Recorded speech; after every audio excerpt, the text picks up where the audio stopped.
Hey y'all, this is David, the Georgia photographer. Resetting the stream, getting it going. Alright, let me see if I got to fix my chat. I'm going to close my chat window and reopen it. Tonight, I have a wonderful idea for my chat. We'll see if Bass Angler's there again.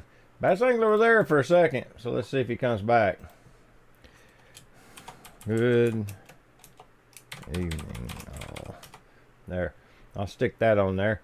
I'll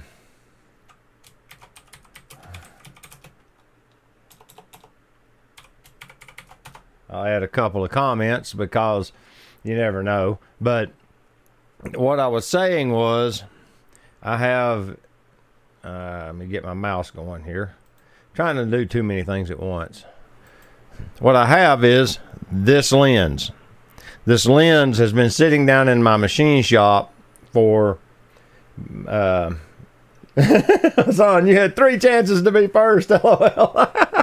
Took me a couple tries to get the stream right. I'm going to come back to me for now. But what I want to do is I'm going to attempt to take these tools I bought. I've got some specialized tools I've picked up along the way to dismantle this lens on stream. That's the plan. If I can get it to work, I'm going to take the lens apart on stream. Now, I don't understand why. Oops. No, that was bad. I done messed around, screwed it up. There's that one. But now I can't get to this corner. There it is. Now I can. There. Pull that back up. There. Now I fixed it. Okay. I want to talk about some stuff going on in the YouTube community a little bit. My desk is a war zone right now. You can't see it, but trust me, there's just crap everywhere because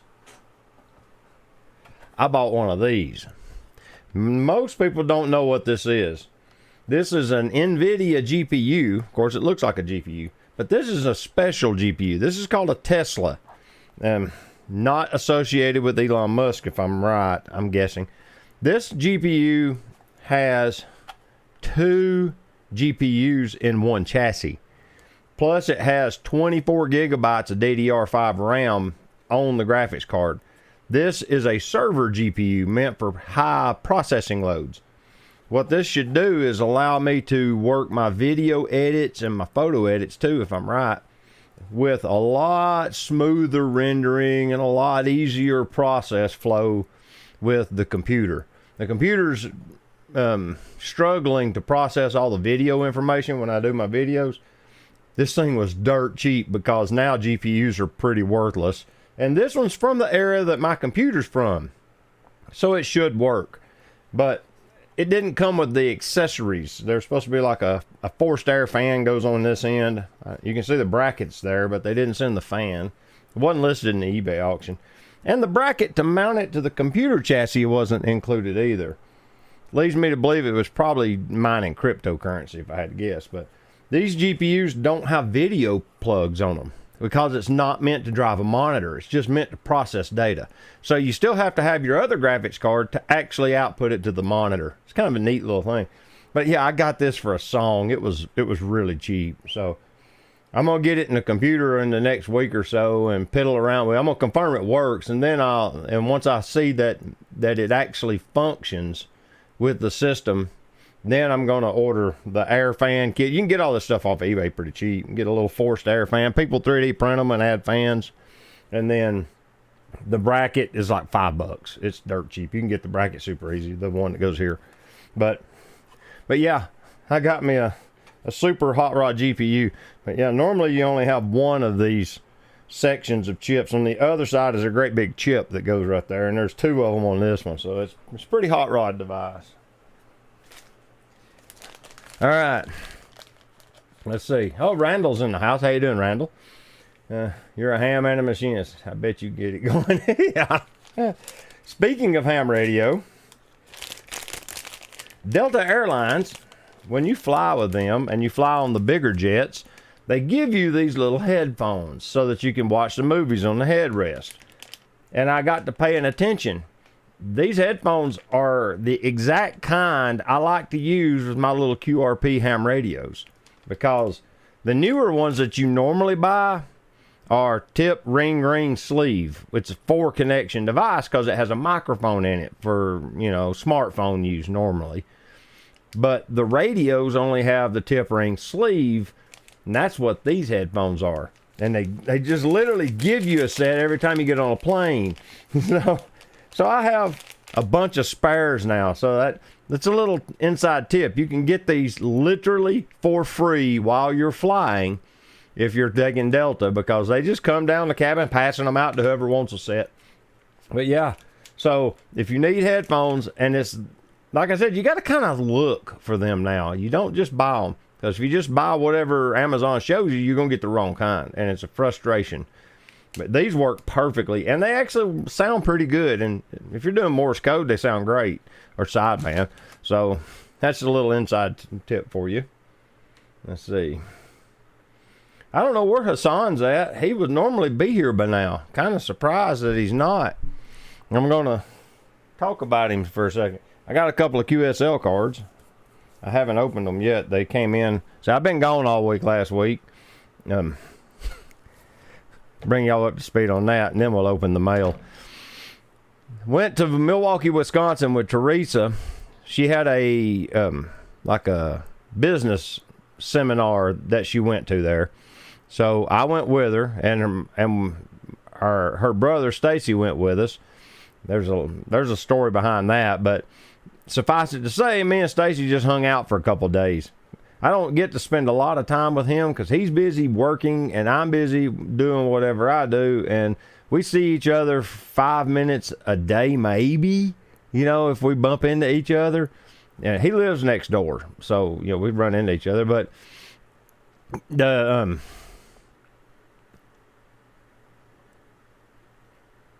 Randall's found them. Yeah, he found it on eBay. I don't even think I paid $41 for mine. I think mine was only like $30. It was dirt cheap. But yeah, so I'm curious to play with it. Back in the day, them things were crazy expensive. Like they made them for several years. They come out in 2014, but they made them for a long time for just server use mainly. But yeah. But anyway, over the course of the next 5 days, done photo walks and recorded 3 of them. I have one edited and uploaded already, but I added it up. I walked almost 30 miles of photo walks in 4 days. Now, if you count hey Roy, how you doing? Good to see you this evening. If you count the walking around on the day that we traveled, the day we did all the flying and I got the headphones, then I did break 30 miles of walking. But yeah, my step count went way up. But yeah, I have videos coming. I got to get them edited.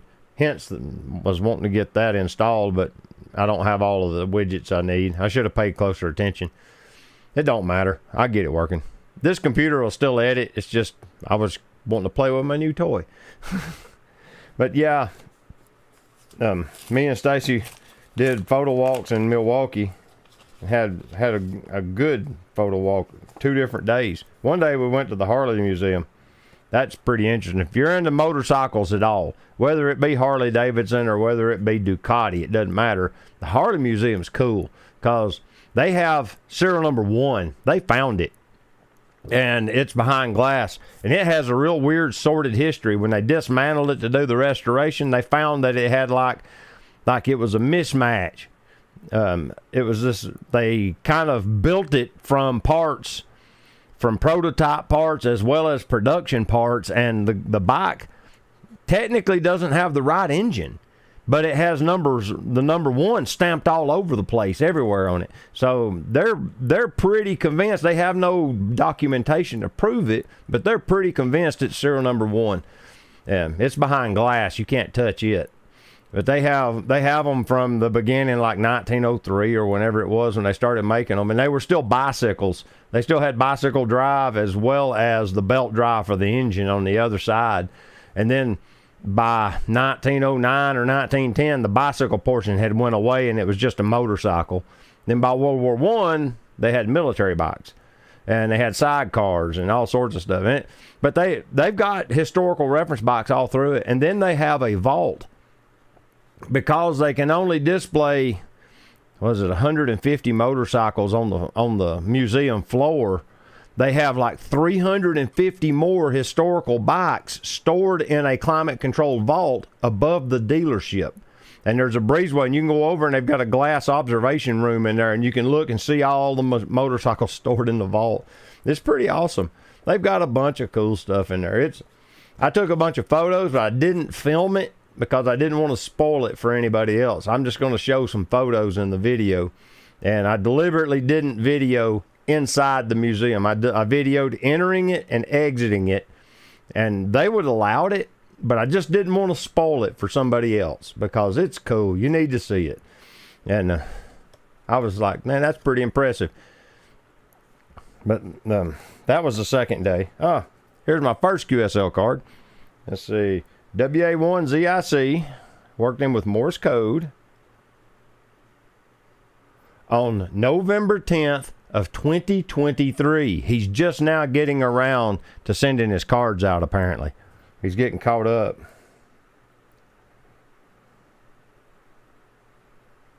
So I'll have to send him a card. He's probably looking for my county. There's county hunters, and they're trying to get all 3,000 U.S. counties. Roughly, there's 3,000 in the United States. Typically, that's why I'll get a card like that. It's county hunter. But let's see what the other one is. The other one is Kilo Bravo 3 Whiskey Delta Delta. Let's see. This one was on 20 meters on July the 9th of this year. What mode did we use? CW. His name is Passad. That's cool. He's got his call sign in Morse code above and below his printed call sign. Let's see if I get the bright light off of it. If I get up here, it's kind of hard to tell. It's multicolored. It's real cool. Maybe if I get on this side, will that work better? Let's see. No. There's a lot of reflection from the light. He's got his grid square too. I bet he's chasing grids or he's chasing counties. I'll send them cards. I'll set them right there. Let's see here. I got my. I'll go over this and all in a minute. All right. Let's see. What do we got down here going on in the chat?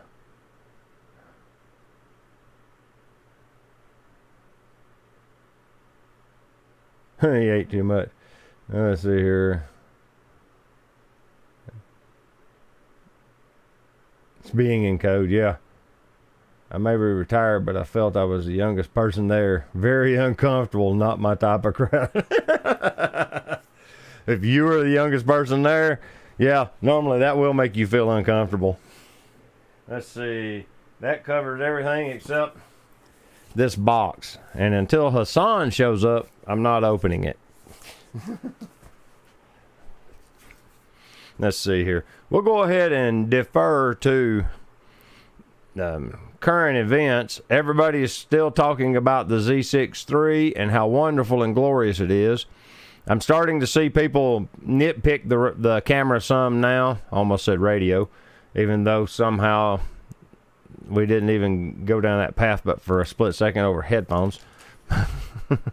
But they're talking about trying to decipher the sensor tech now, trying to figure out what the semi-stack sensor really means. C2C Disciples in.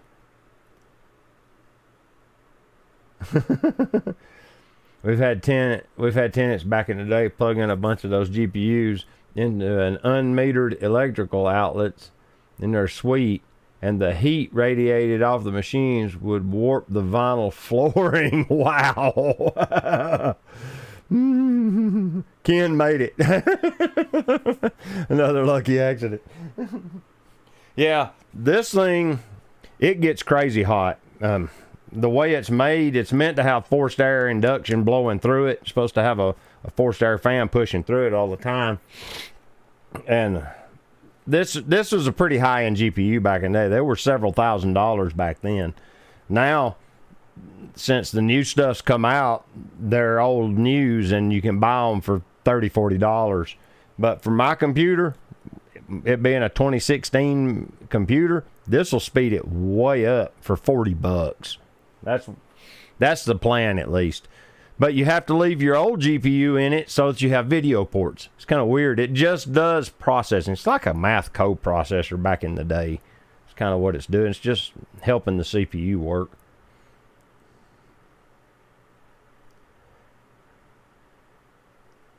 Little heaters. Yeah, we heated the shop office the last year that Ethereum actually earned money. I just set them up in my office and had a whole bunch of branch circuits dedicated to them. And I used them to heat the shop office. It worked great. Randall says he's got a new K&F Concepts adapter that'll autofocus M lenses on Nikon Z cameras. Is it one of those deals where you have to pre-focus the lens to a certain point and then it moves the lens back and forth with a little motor? Because I've seen those kind of adapters in the past, and they're pretty cool. I used one once or twice, and I think I bought it from Amazon, but it wasn't very accurate because, you know, that was 3 or 4 years ago. The technology was kind of crude, and I was using it on, I want to say I was using it on an F-mount camera. I don't remember, but it was adapting a different lens, and it wasn't like a L-mount or Leica lenses at all. I want to say I might have been putting M42 lenses on F-mount cameras, but it did technically work, but it didn't work as good as I had hoped it would, so I sent it back.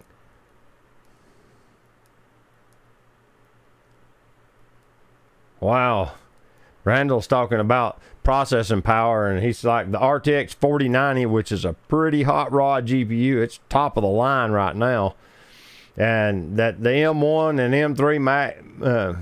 M3 Max Studio computers did a better job. They were faster. That's impressive.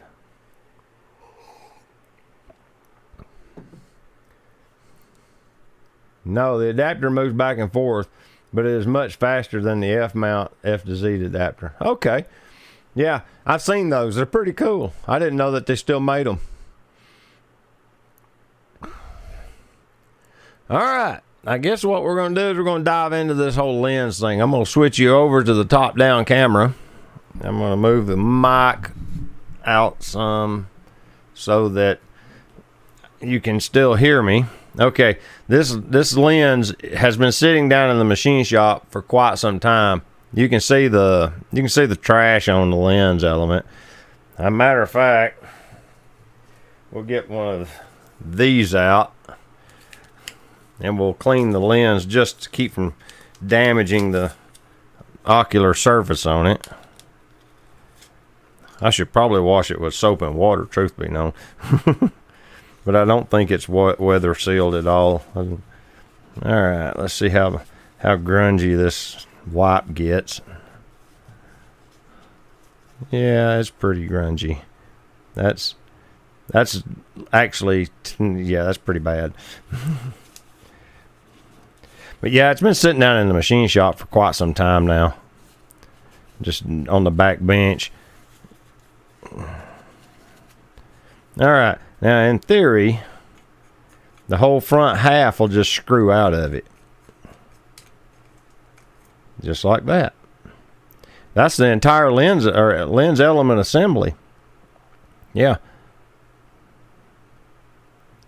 Interesting. Okay. So it literally just threaded out of the housing. So now my focus mechanism, which is in the back, which basically just moves the lens in and out, as you can see right here on the back of it. You can see it protruding into the camera body. That's all the focus mechanism is, just a helicoid. You can buy aftermarket ones that do the exact same job. So this is your actual aperture and your lens. All right. So the first piece to remove will be the rear element here, because it's loose. That can't be a good sign. It's clean, looks good. The aperture blades have oil on them, and what I remember that. Okay.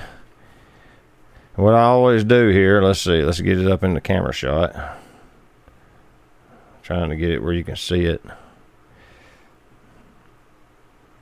Oh, let's set it back here like that. Okay, I always lay the pieces out in the order they come out. That way I know that if I miss a piece, I know it goes back. Okay, there's a little tiny screw there. Usually this comes out with these guys. See these, they're just rubber cones, and you find one that fits like that, and you just turn it. Wow, this is pretty tight.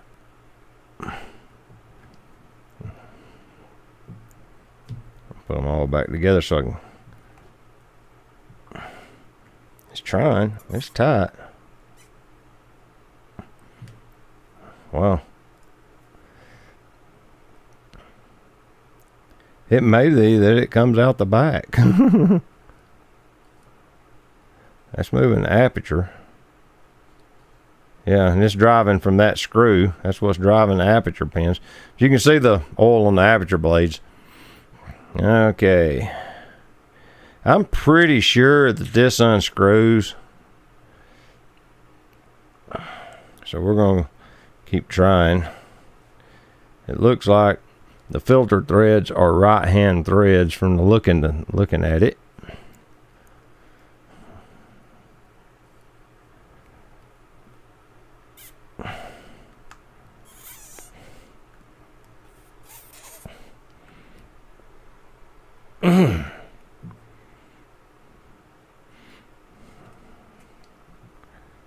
Yeah, that's the right one.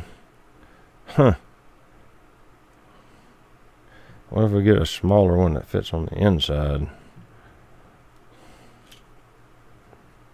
I think I was doing it right to start with. Yeah, because you can't really grab that. Let's see.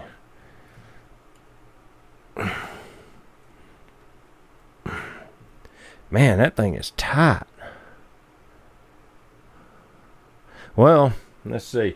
Oh, wow. Let's check the chat.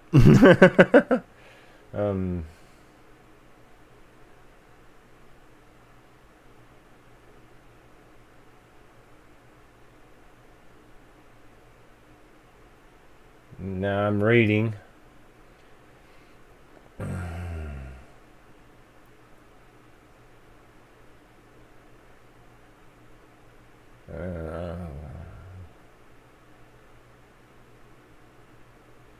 All right, y'all are talking about the lens adapter, so I'm going to leave you be. I'm going to go back to this. Pretty sure it goes this way, but yeah, man, I can't get a hold of it to turn it. But I am almost certain that this don't come out the back. It might. Let's see. That's the aperture mechanism.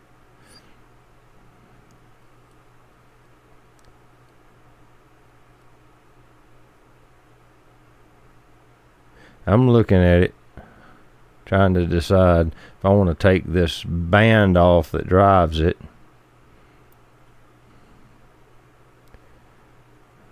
Or if I need to try and loosen that. No. Maybe you do take them screws out. Okay, so there's little tiny screws. You can see it right there. So, in here is a set of little tiny screwdrivers. I'm pretty sure these are meant for watches. But I think they'll fit this too. Hey, look at that. First try. Another reason I laid the rag down first was because it's harder to lose stuff on a rag than it is on a hard surface. It tends to not want to bounce and fly off. I'll really regret this later, because these are going to be super hard to put back.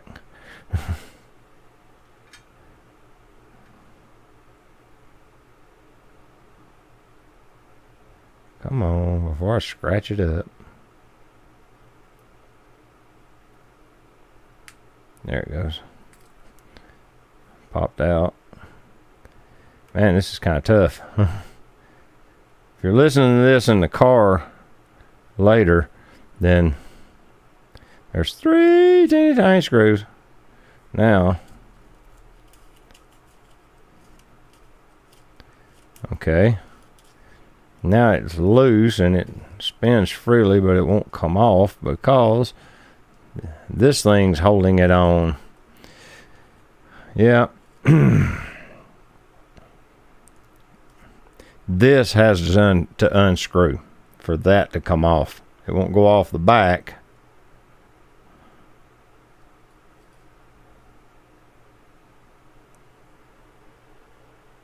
There's another little tiny screw there.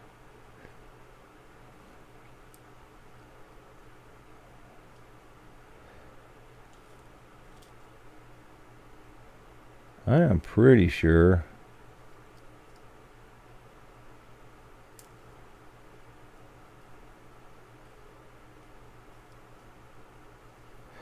man, this has me a little bit sweating. That obviously, I thought it would come off the front after I did that. Oh, it does screw off. Look at that. Okay. Well, that changes everything. All right. There's that. Okay. It's like a Rubik's Cube almost. All right. We need to put that where it goes. Let's see here. It needs to go there, and the tiniest little tiny screws. I need a set of tweezers for these things. They go between the ring and that. Alright, let me get this over there with it. There we go. Okay.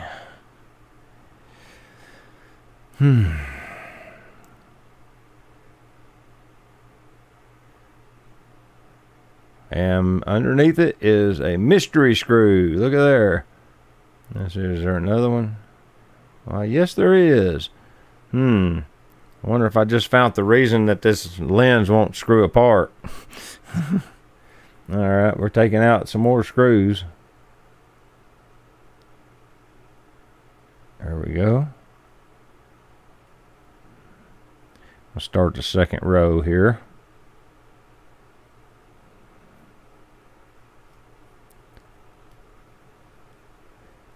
Yeah, that's the aperture mechanism. Aperture drive, at least. Okay. There's the second tiny screw. Ah, look at that. And there's why it wouldn't come off. Okay, that goes there. Move our friction drivers. Ooh, they got all kinds of metal fragments under here. You can probably see them on camera. Little flakes of metal. Okay, there's a retainer. That goes there. Front lens element probably comes out. Yep, there it is. I'll set it right there. Move my little screwdriver that I'm evidently going to need. Okay, now we have, there's a lens element here. I can touch it. I'm going to clean all these. But it's also got these 2 slots. And that's what this widget's for. Okay, these are, let's see how wide this is. Let's see, these even fit. Yep, they fit. Okay, this allows you to precisely position so you don't scratch the lens element.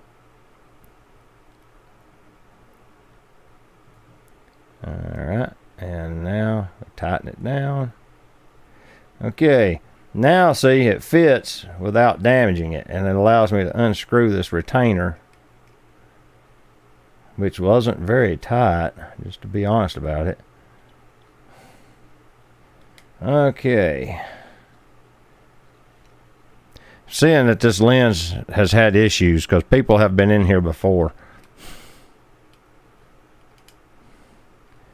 By the way, doing this on camera is very hard.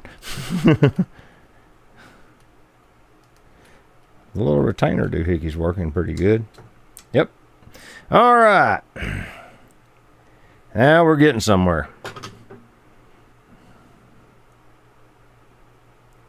Oh, that was just sitting in there. Okay. Because I still don't have the retainer out. All right. Let's see if I can just... Yep. Trying not to scratch that lens element in there. There we go. Now, we have the retainer, the doohickey. There's our lens element. Yeah. That's one piece of glass. So far, this lens has 3 pieces of glass in it. There's a retainer on this back element here. There might be 2 in here. Looks like there is. So, yeah, we'll take this one out, too, in just a minute. I should have got to that earlier, but... Now, if I was a genuinely brave soul, I would take this apart. I'm not that brave, okay? What I'm going to do is I'm going to close down the aperture, and I'm going to take like 91% rubbing alcohol, and I'm going to clean this oil off these aperture blades like that. And that way I don't have to spend all that time trying to rebuild this aperture mechanism from scratch, because it's got a retaining clip. I don't know if you can see it, but right there and there are the ends of the clip, and it's just a spring clip. It's just a little circle spring. You can put a pair of snap ring pliers in it, compress it, and you take it out, and then this aperture mechanism will come out this side. Now you also have to remove that screw, which is the driver. This ring drives that device, and that'll allow you to take this off the back too, because that's what's holding that in place from the looks of things. I'm not really 100% sure I'm right there, but it looks like it. Alright, now we've got the lens broke down to that point. That goes there. We need to take this apart and get this rear element apart so we can clean between them. Because the reason for doing this to start with was because the lens had haze inside of it, and I've been told you can use hydrogen peroxide to clean off like mold and fungus and things like that. Previous work is why it comes apart so easy. Yeah, I'm assuming you're right. I'm going to agree with that statement. Thank you, Randall. Randall says I'm doing a great job showing it on camera. Do your Colonel Clink impersonation. I don't have a monocle.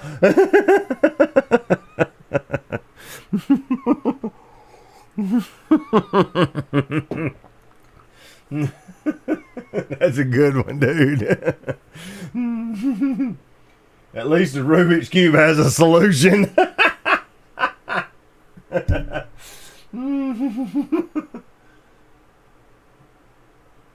I like a tin lid with a magnet on the back. I like a tin lid with a magnet on the back to mind my screws and sometimes to find them again. That's a good idea.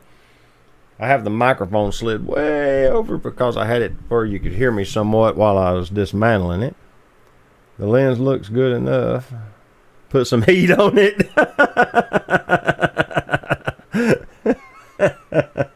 Dude, you guys are harsh. Okay, let's get this rear element out. Okay, back to this expensive widget that I bought. I actually bought this for watches so I could take the back off a watch easy. I don't know that this is going to work.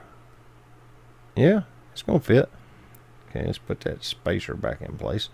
All right, let's loosen one of them.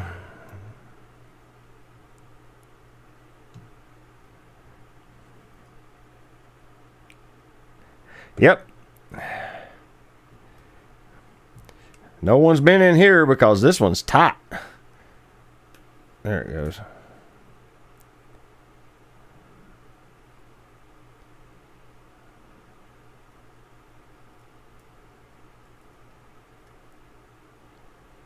Oh.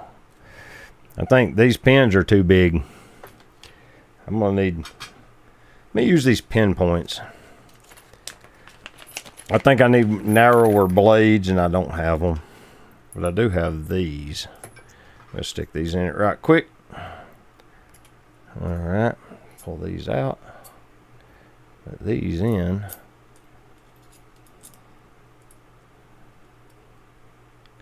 Okay. Uh-oh. My video's frozen. Wonder what's wrong.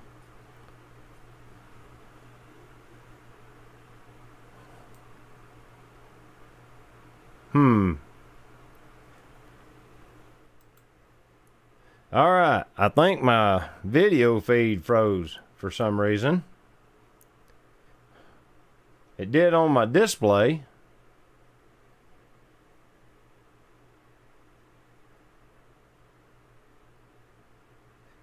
Skip ads. There. Maybe I fixed that. Has it been running ads? I thought I had that turned off.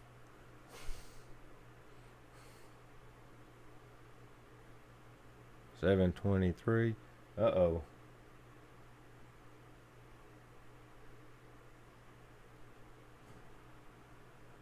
Yeah, I don't think the overhead cam is working anymore, is it? Turn the camera on and off. Alright. Yeah, we'll give it a shot. Let's see if this works. Yep, that powered it off. Let's see. Detect it. Okay.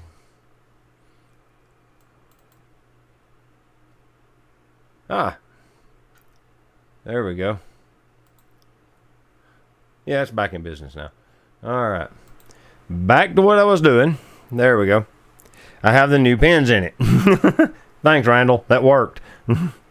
Okay, so now I want to set the spacing on these because they're different. Yep.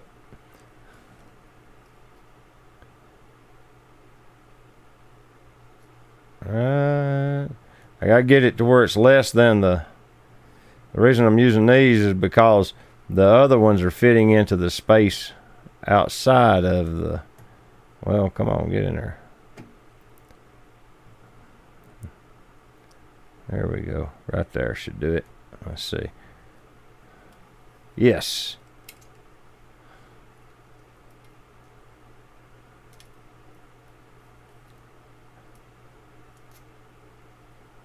What's that about? Oh, it's reflection. Okay. Never mind all that. All right. There's the retainer. The housing.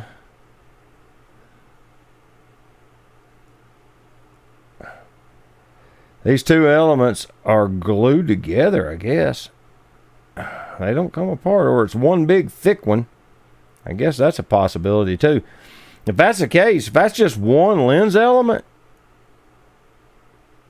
because they don't want to come apart, I think it's one lens element. It's the way it looks. I don't see anything that would indicate it being two. Then that's 1, 2, 3. It's got 3 pieces of glass in this whole lens. That's the whole lens right there. Let's see. Y'all can't see it all unless I do that and raise it up a little. If I raise it up a little bit, you probably can. Let's see. Like that, and refocus. There.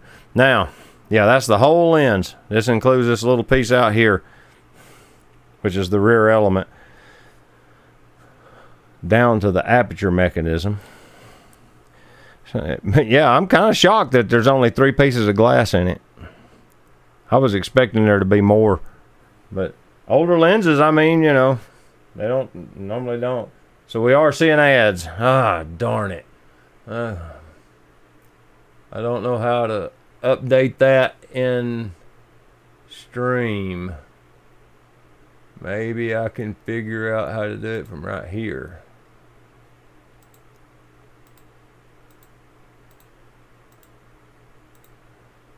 Maybe I just stopped them. YouTube is smooth. Okay. I'm going to switch back over for just a minute. Oh, excuse me. As soon as I get my mouse figured out. YouTube's smart. They turn them on by default. You have to go into the stream software on YouTube, go in and edit the information about the stream. Then that's where monetization is at. And you disable monetization for the duration of my stream. Once it uploads as a video, it turns on monetization. But yeah, it's you have to go in there and manually turn it off every time. I thought it would turn it off. Roy says less glass equals more image contrast. Yeah. Let's see here. Overhead cam was frozen. Okay, good. All right. Let's see. Let me get a few of those lens wipes, and I'll just use them to clean the lens element. I didn't think to grab the rubbing alcohol. Let me walk into the other side of the house, grab the rubbing alcohol and a couple of Q-tips, and I'll be right back. That way I can actually clean those aperture blades.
Alright, I'm back in the room, grabbing some lens wipes.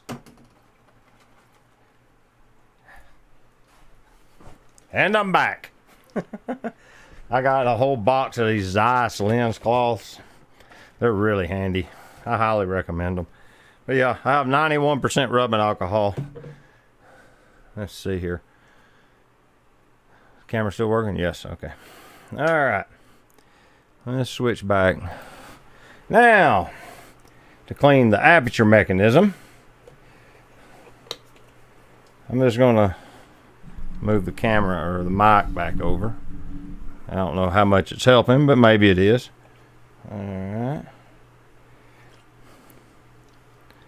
The reason I use 91% is it dries better.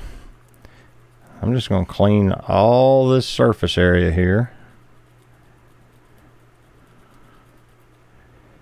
Yeah, you can see the yellow from the oil. And the back's got significantly more.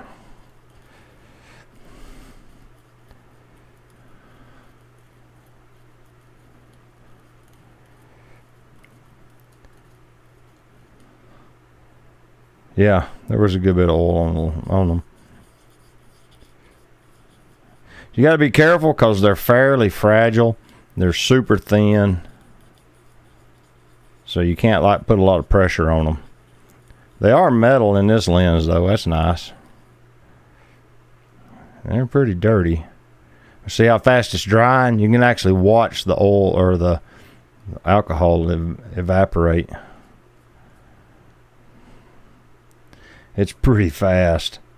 But that's pretty grungy. So you can't really tell it because of the brightness, but it's yellow. That looks pretty darn good. Let's see. There's still a good bit on here. That's I'm pretty sure that's not oil, and that's just alcohol. We'll get another one. So I have multiple Q-tips. Q-tips. No, there's still some oil.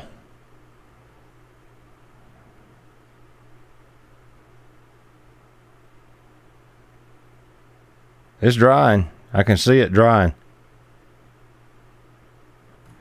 I'll clean it again. Woo. This microphone boom gets in the way.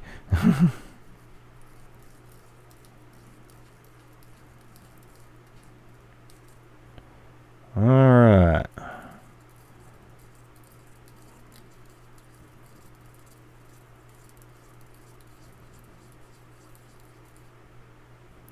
Yep, it's another brown Q-tip.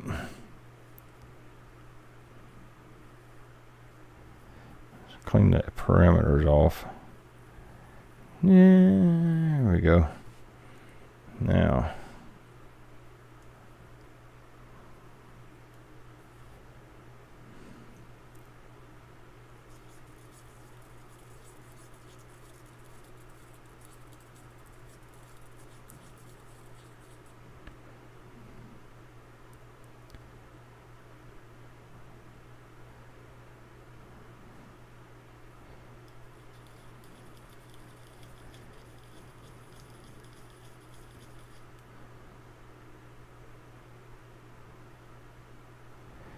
I'm still getting oil because it's still yellow.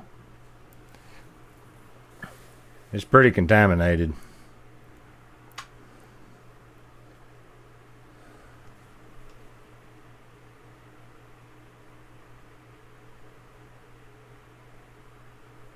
Really? I didn't know that.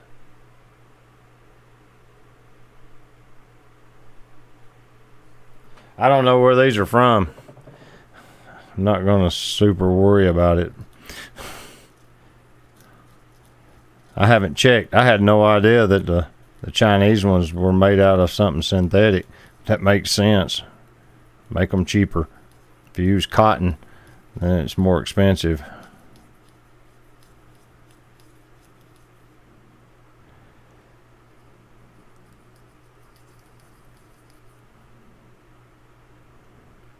Okay. There's still some.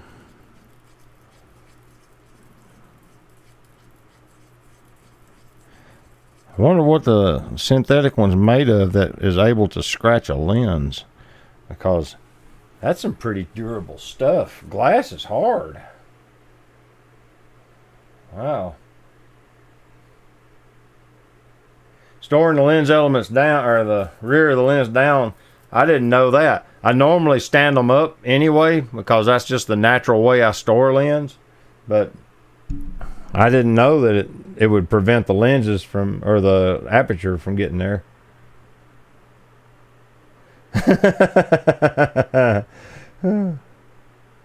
Where is the stream cat? She's outside.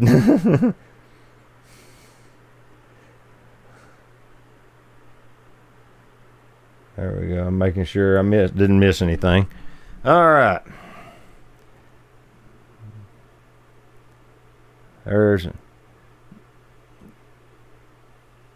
Okay. I'm about to make a mistake here. I'm gonna drive this aperture in and out. Yep. Let's see how much oil reappears. See if that dries. See if that's alcohol that was weeping in between them, or if that's oil. I may do this different. I have a, yeah.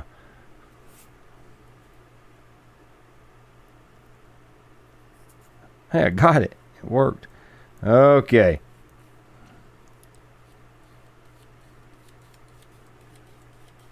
The more I work this, I'm pretty sure that's oil. It's trapped between the aperture blades.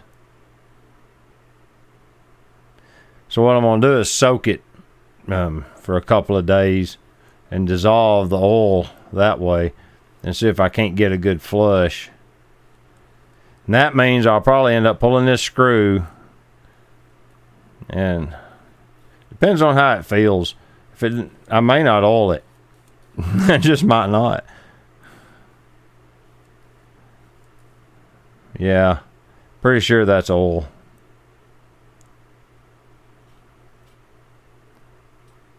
Because it don't seem to be evaporating. Yeah, it's oil. Dang. So I'm not going to put it back together on stream. That sucks.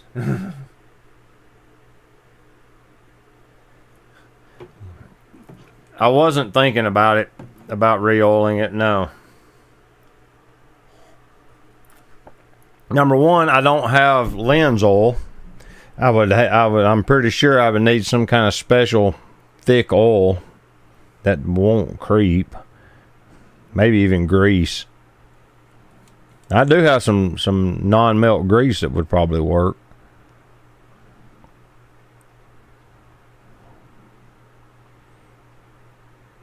That's, yeah, every time I wash it off, the moment I move the apertures, it comes right back. Dang. Oh, well.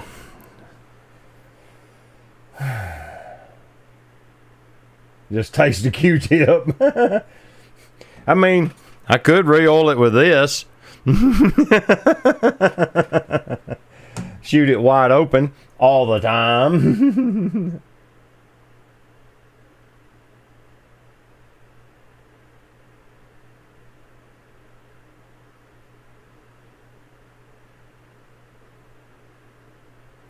No, I don't think it is, Randall, because I can wash it and it'll be the same matte finish as the rest of the aperture blades, and then the moment I open and close them, it gets the sheen of oil back on it. That's where I'm coming up with my hypothesis. Let's see, we'll do it again and see. So if I just take this and just clean that oil off of those blades, as it dries matte. You can see it looks really good there. The moment I open it and then close it, you can see some oil's already come back in this one spot. Yeah, you can see that darker line.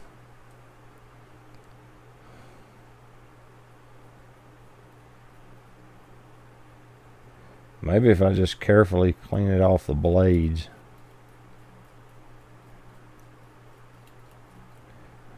Instead of getting back into the mech. Maybe I was over wetting it. That actually worked. Let's see what this side looks like. Ooh, there's a bunch.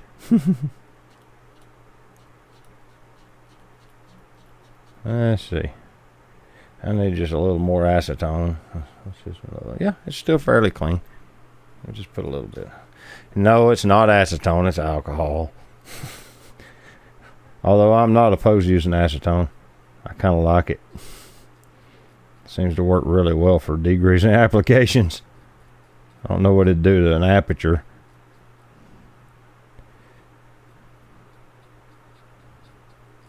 There is some wear though, Randall. I see it. With the light hits you right, you can see it along the edges of the aperture blades. You make a good point. Yep, there's some. It just comes right back.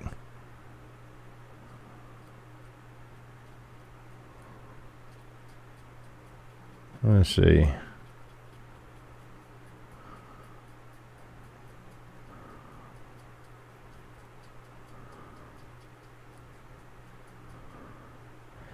What's the back look like? There's one shiny blade.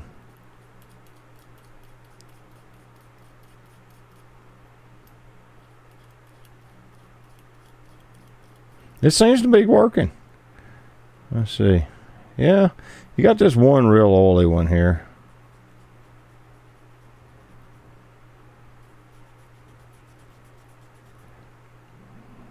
About got it, actually.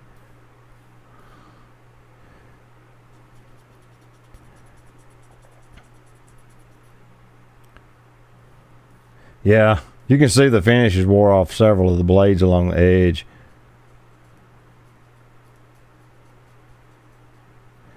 Yeah, I think I was washing it too aggressively. I was just rinsing oil off of the side frame down into the blade surfaces.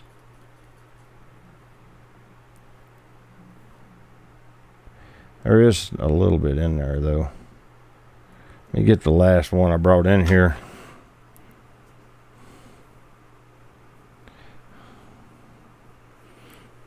I don't know what these are. CC says, I probably have acetone flowing in my bloodstream. Just do it another 20 times. Oh. Ah, George is in the house. Look at that. Yeah, let me just put a little bit more on here. I'm trying to minimize the amount of wetting. Just enough to pull the oil, but not... Oh, wow, that evaporates fast. Okay.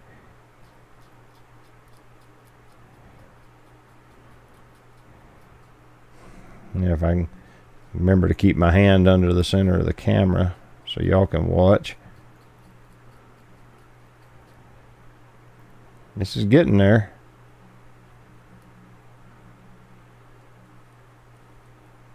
Yeah, you can see the worn edges. I don't know if you can see it or not. Yeah, you can right there. The edges are worn because as you open it, they disappear, and as they close down, they disappear. Look at that.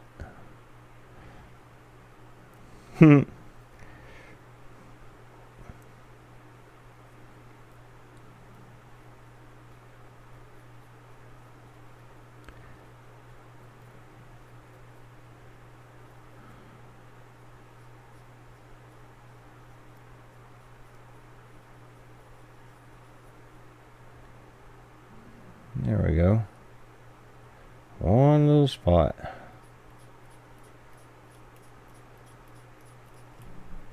I'm sorry, guys. Let's see. That ain't too bad. There's a little bit there, looks like.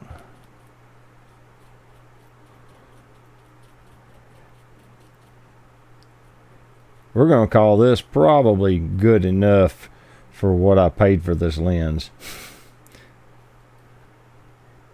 Yeah, the finish is wore off the edge of the blades a little, Randall. Hey, I'm going to call that clean. Now that we have a cleaned off aperture. Oh, that went over here. Oh, Lord, I got to put this thing back together. Let's see. I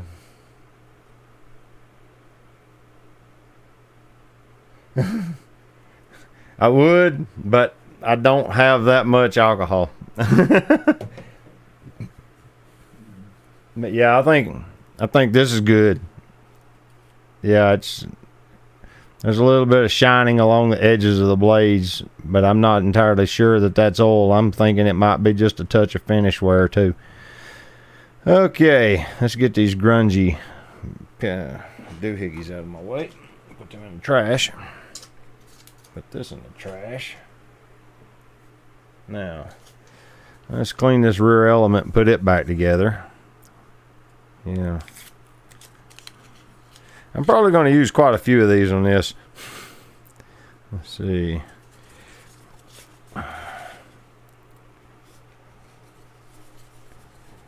Now I got to remember which way it goes in the lens.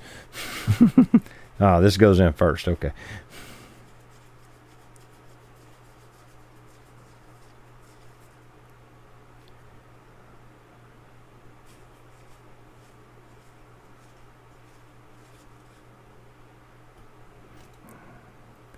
Okay, we drop that in.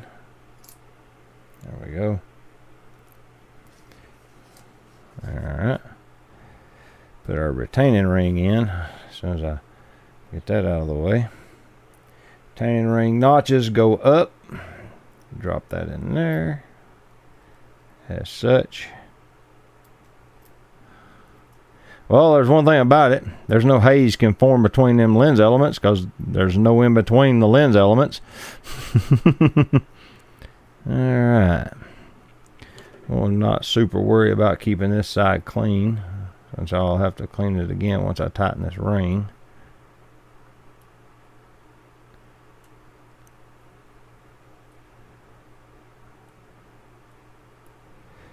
This is one step where it's worth your while to take your time, not get in a rush. Make sure that the tool is seated so it don't do like that and slip off. It moved. That's what happened. Yeah. One of the screws is loose. There we go. There we go. I'm going to assume it doesn't have to be the tightness of Zeus's fist. And then we can just wipe off the two lens element surfaces one last time. That looks pretty darn good. A little bit of lint or dust or something. Okay. Now we go back to this aperture mechanism that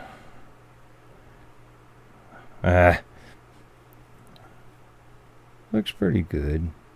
There's one little spot, but I ain't gonna worry too much about it. Okay, that goes. Okay, to put this together in the reverse order, we're gonna have to put this lens in here, then this screwed down over that. I'm assuming like this or like this. No, it went this way. Yeah. So it's gonna have to go on there like that.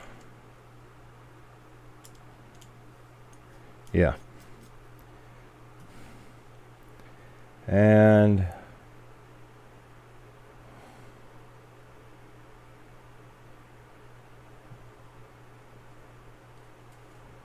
not entirely sure.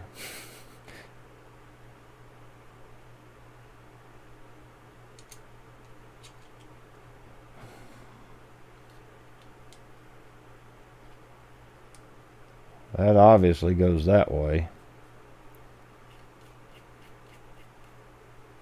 All right. Let's see. Randall's got to go. Sorry. Thank you for dropping in. Good night, Randall. Unless you're already gone. I see her. That was just now, so I think I caught him in time. We'll see. All right.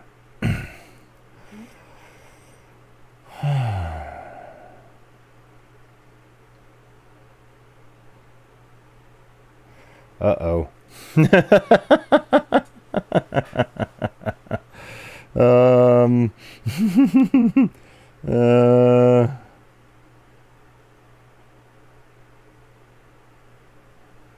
Don't rightly remember. Oh, this goes in here. Okay. Now, it goes this way. Okay. So let's clean this one now. Yeah. I have officially forgotten how it goes together. So I'm going to guess. And then if I have to watch the stream again tomorrow to see how I took it apart, because hopefully it was on camera well enough that I will know. All right. Oh. Yeah. Okay. Let's see.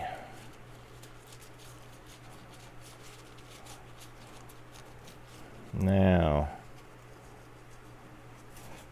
All right. Washed it off. I'm pretty sure this goes this way.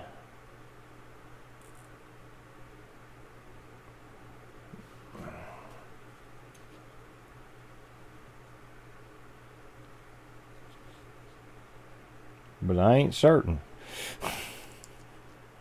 Oh, there it goes. Yeah, that's how it goes. Okay. Alright, it went that time. I thought that's how it went together. Alright, and then this goes in. Let's see if this lines up.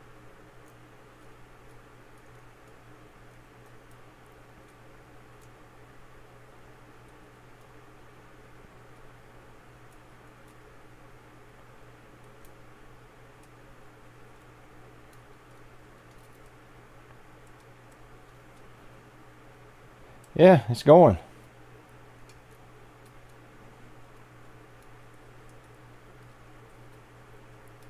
Yeah, there it is seated. Now, let me set the spacing. I actually can put the other tips back in it, because these have the cutouts for the lens element. Let's see. I need to adjust it slightly.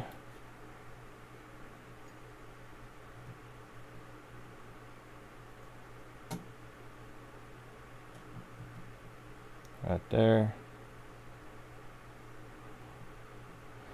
Okay. Now,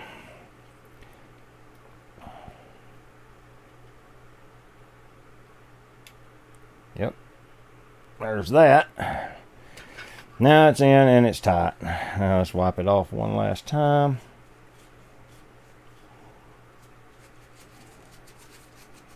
Nice thing about these little lens wipes is they're lint free. Alright. Okay, let's wipe the fingerprints off of it that I just got on it. Okay, now this will go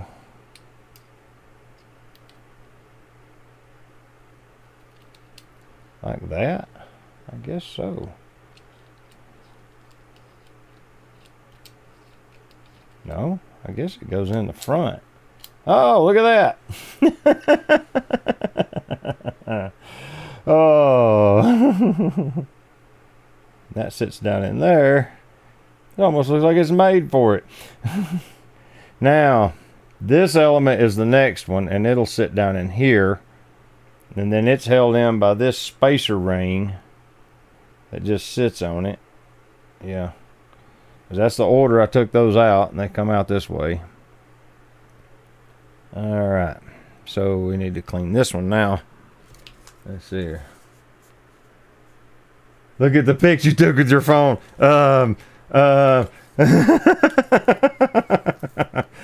Didn't take pictures. There's a whole pile of those little, you can kind of see it in the camera frame. Oh Lord. The ones I took with my phone, huh? Okay, this is a curved element. Let's see if you can see. It's curved on the back side, it's concave, and on the front it's convex.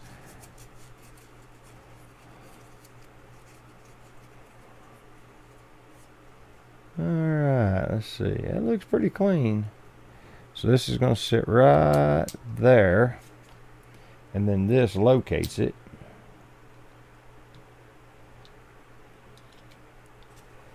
In the center. Yep, just like that. Neato. It sure did. It pushed it right to the middle. That's interesting. Okay, this is a problem. Where's my duster? Nope. Where is it? I might have to stand up. Or I could just reach over here and find it. Oh, it was right there the whole time. My keyboard duster. I can get all these little aluminum filings off the threads with this. Alright. Now I've got all the threads cleaned out. This screws on here.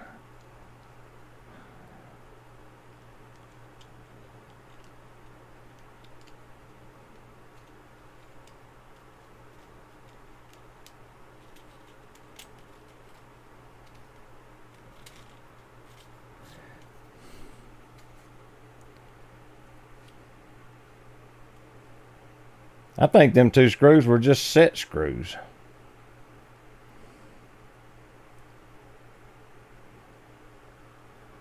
I don't think they were actually doing anything.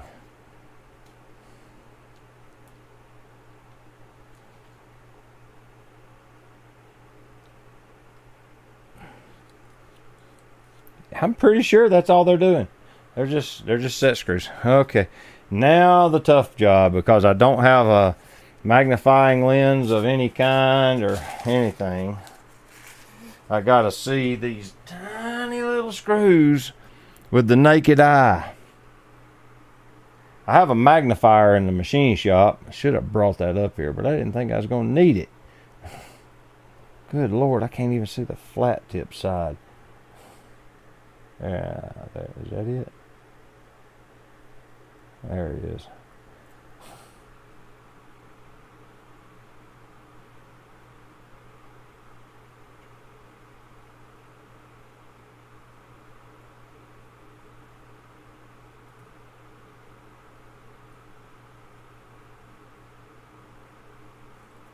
I ain't believing I got that to work.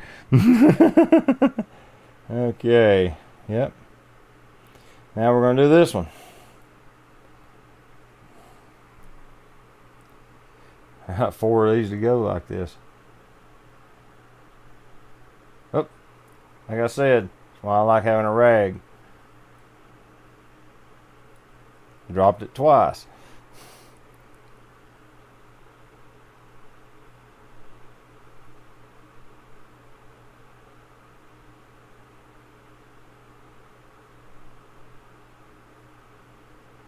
Okay, the screwdriver's magnetized. I'm not even sure if that's supposed to be a thing.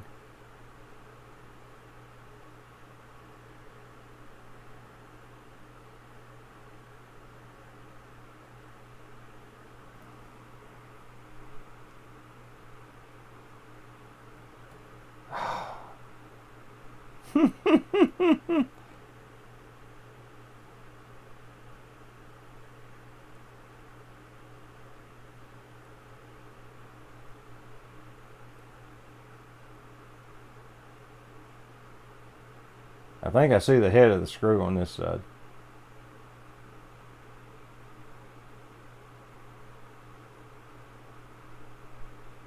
No, maybe I don't. Let me turn it over and see. Oh, there it is.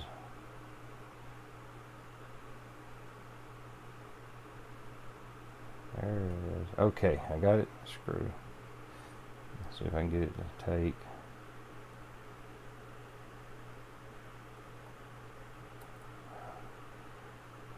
Okay.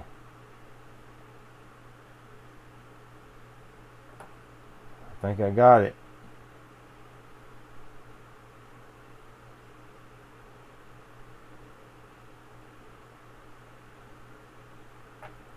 Ha! I got it in there. Look at that. Alright, alright.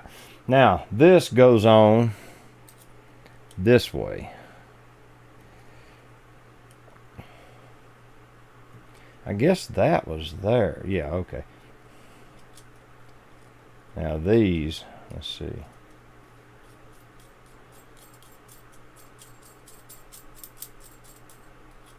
Alright.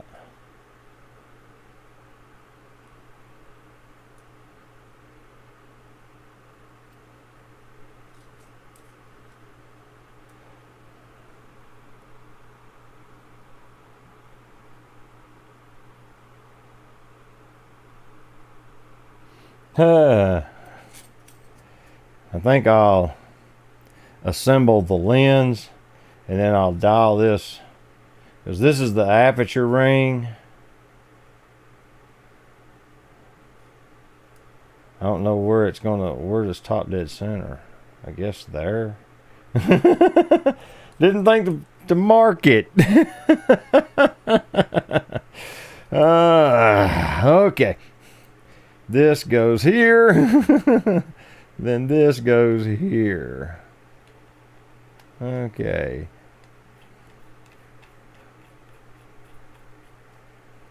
I'm not going to torque that. Then this was in here just like this. Alright, now there's the top dead center of the lens. Now let's see. Well, if I was to focus the lens, that's minimum focus. Okay, so that's unimportant. Okay, that means I can drive this a good ways down into the lens. Let's see, we want the marks to show at least that much. Okay. Where's the aperture control? That's the focus.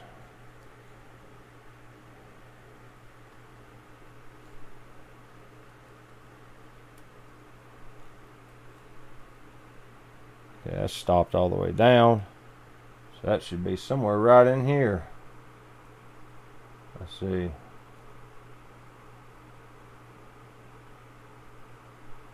That's f/22. So is that.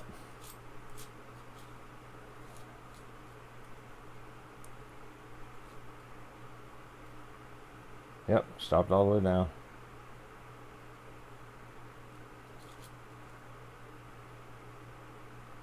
Okay, let's see if the screwdriver fits through the hole.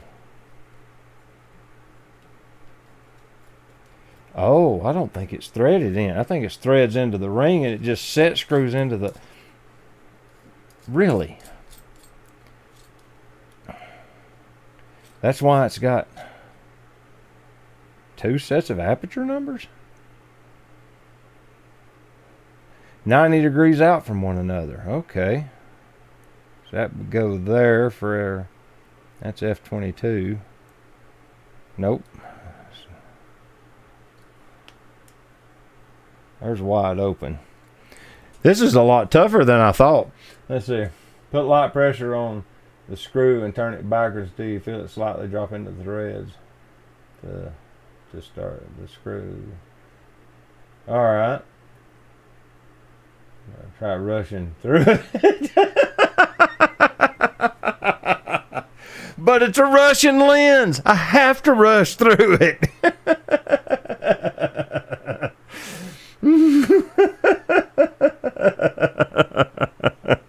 Oh. Okay, it's currently fully open. Yes, and then that would be about here. And it looks to me like they're just set screws. Okay, let me put one in it. Okay, I got these tiny little flecks of metal that they're calling screws. I can feel it in my finger. Yeah. It's got a flat tip notch in it. I see it. If I get the light just right on it.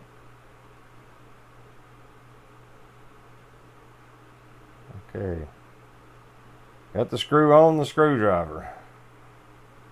Let's see if this works.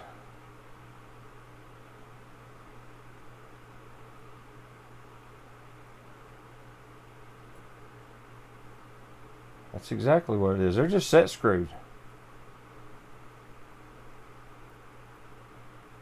The lens is infinitely adjustable.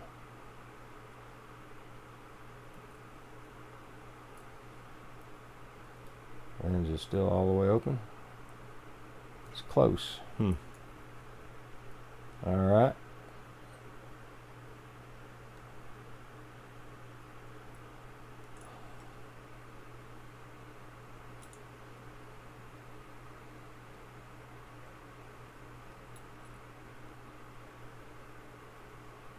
It's exactly how it works. That's why there was metal inside the lens. Oh, come on. Yep, that's the side with the screw slot. Okay, this is mildly frustrating. I got it lined up, but I got to stop, pick up the screw, manually figure out which end has got the slot. Looks like this end. My readers will only see to a certain distance. Okay. There we are. It's an unclicked aperture, so Come on. It's right there.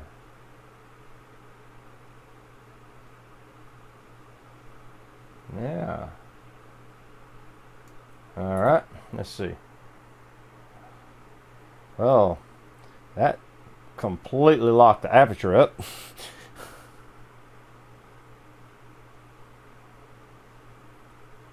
Huh.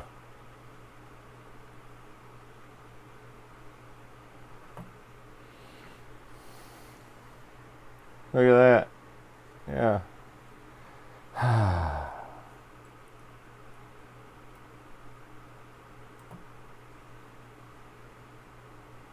I wonder if it's because all three of them have to be in it.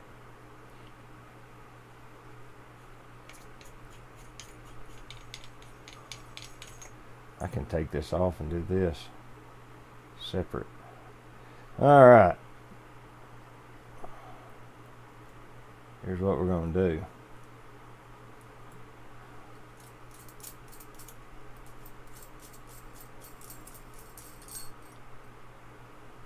There is a dimple in the threads.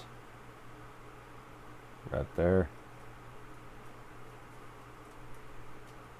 Okay. We're going to mark that crap with a Sharpie. So that somebody in the future will know that I had a bunch of trouble at this point in this lens reassembly. Yeah, here we go. Now let's see. There's a dimple here. There's one here. And they're toward the front of the threads too. That's also good to know. And there's one right here. Okay. Now I know where they are. Alright. And like I said, they're also toward the front of the threads. So let's see. If I put this up here like this to see where that's at. It's pretty well even with the back. Okay. That's what I was thinking. So I was pretty well right on that. Alright. Now we're getting somewhere.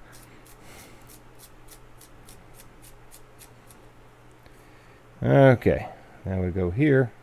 We line up the screws with the Sharpie marks.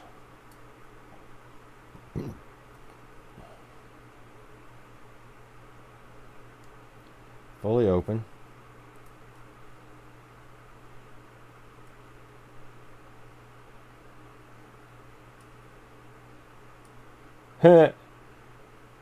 That's where one should be. Okay, here's what we're going to do. We're going to put one in it and then stick it back together and check it. Dang it, it went the first time. Let's see. That locks it up. No, it don't. Okay. Now, put our breeching washer back in.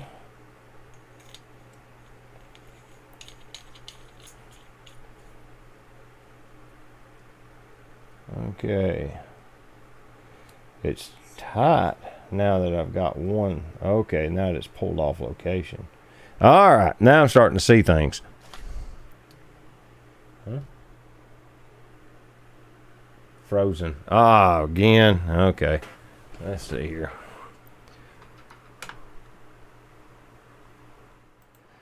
All right, let me reboot the camera. Thanks for letting me know. Let's see here.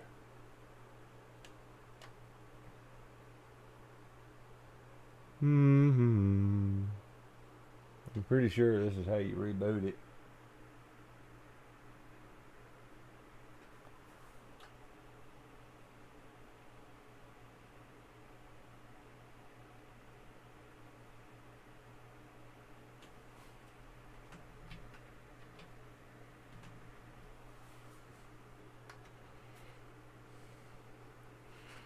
We'll see if this fixes it.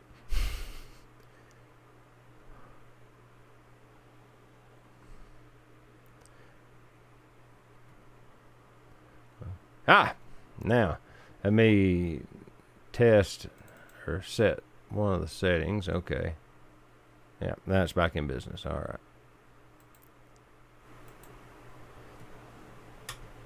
Focus. There you go. All right. And we're back.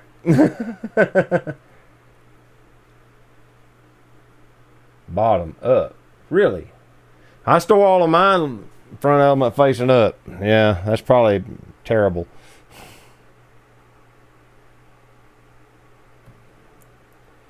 Let's see.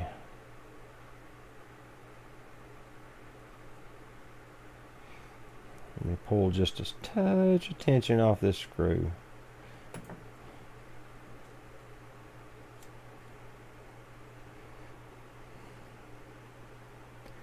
Alright. I don't know if y'all can tell this or not, but the aperture mark on the lens is here. Let me turn it a little bit, you can see it. That's the aperture mark. And then here's the aperture indice.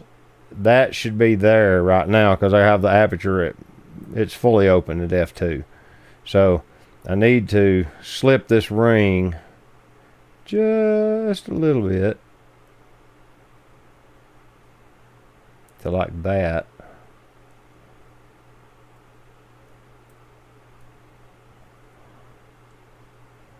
But now I can't turn the aperture, it binds.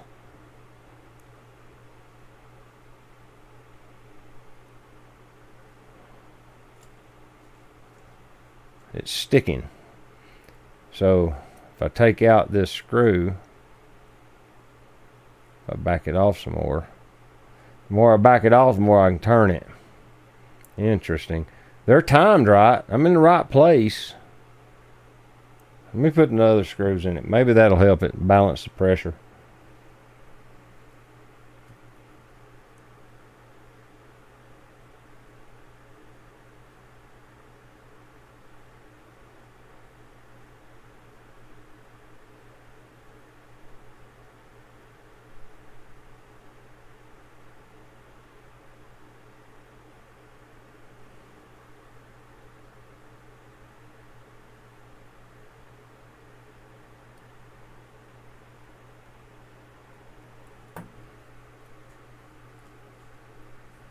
Did help.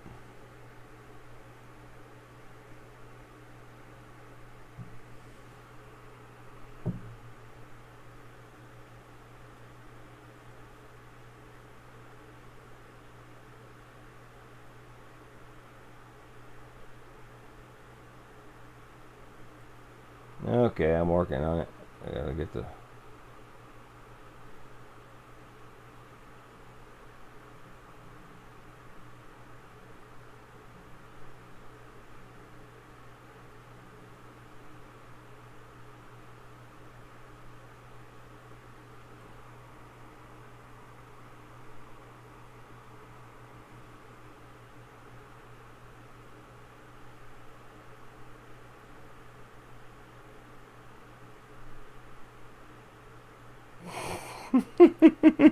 This is so frustrating. And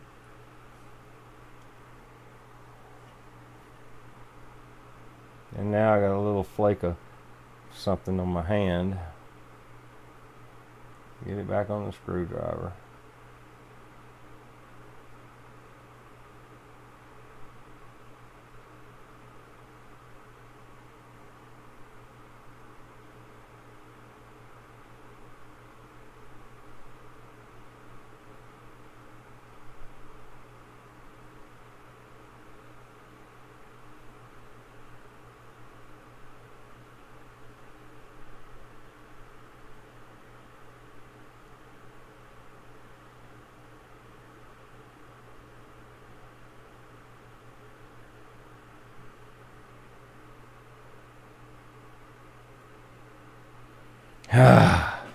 Whew.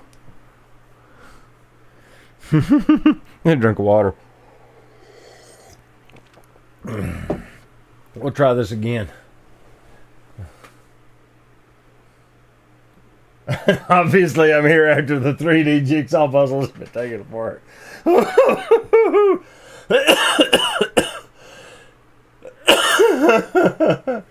What have I stumbled upon? Looks like an M42 lens.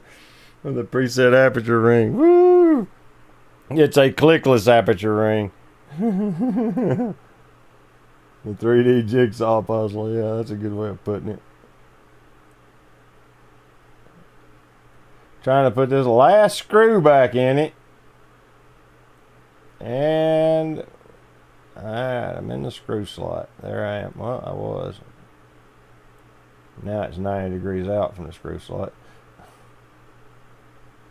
I dropped it again. Okay.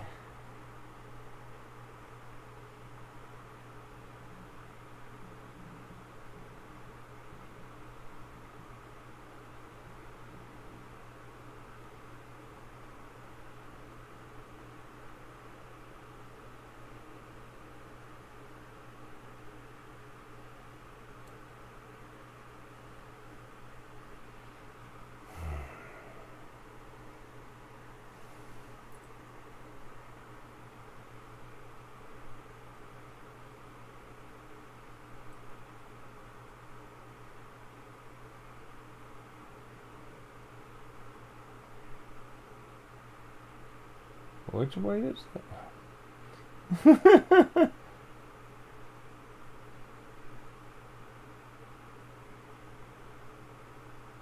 I desperately need some magnification. Uh-oh, I dropped it again.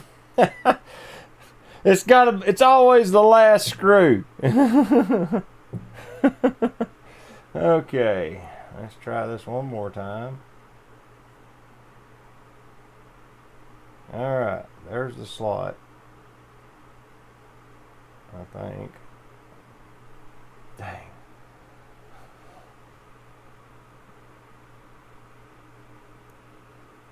No, that's the bottom. There's the slot. Oh. I may not have to put this screw in after all if I lose it.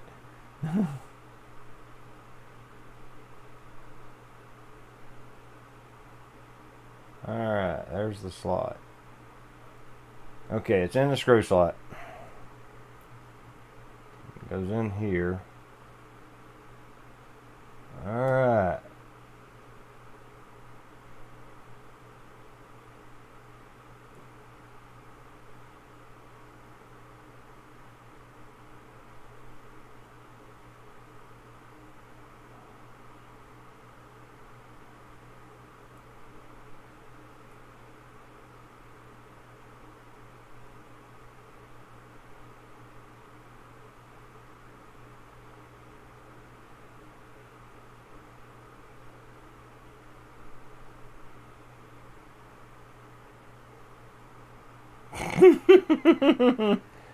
Oh man, I know this has to be frustrating for y'all because it's frustrating for me.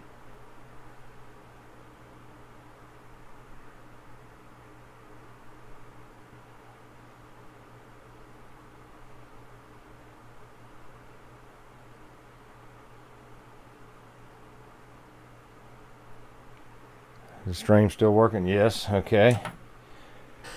Whew. Do I have some magnification? I actually do. Okay. Just joining in. Been celebrating my birthday. Man, everybody's doing birthdays today. Okay. Now, I have a tool at my disposal. Let's see what we got here. There's the screw in all its glory. Okay. I have it by the part that needs to go in the hole. It's like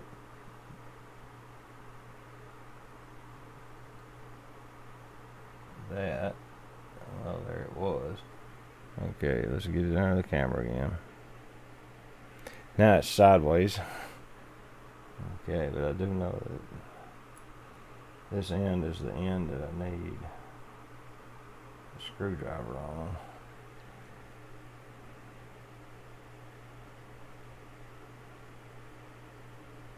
Yes. Man, that's the teeniest, tiniest little set screw.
Okay, nope.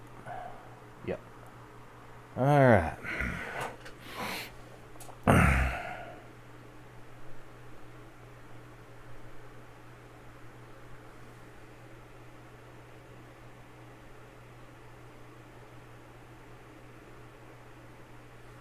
All right.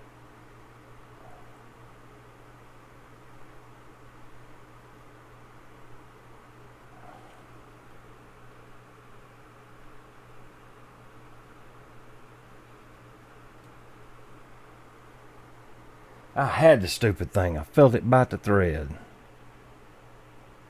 And then it popped off.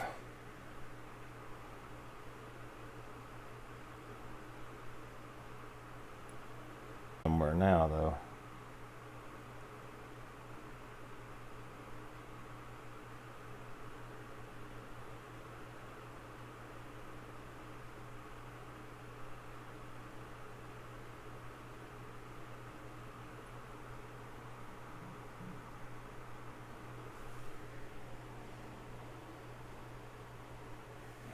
Here we go again. Will it work this time?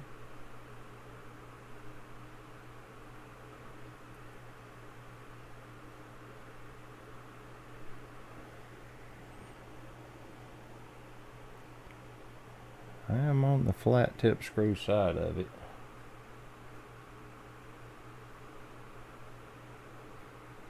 Part of the problem is the magnetic screwdriver.